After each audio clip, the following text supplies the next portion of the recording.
দেখো ভাত, ডাল, পেঁপে, আলু সেদ্ধ।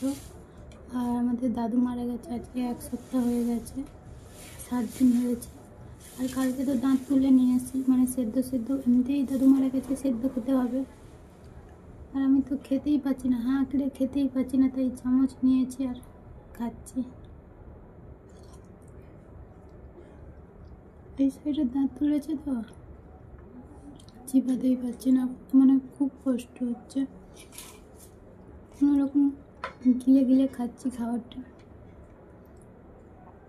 দাদু মারা গেছে, সেদ্ধ খাবার খেতেও খুব কষ্ট হচ্ছে।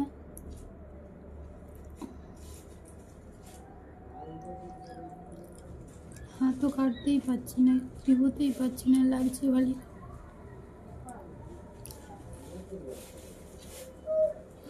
নষ্ট হয়ে যাবে।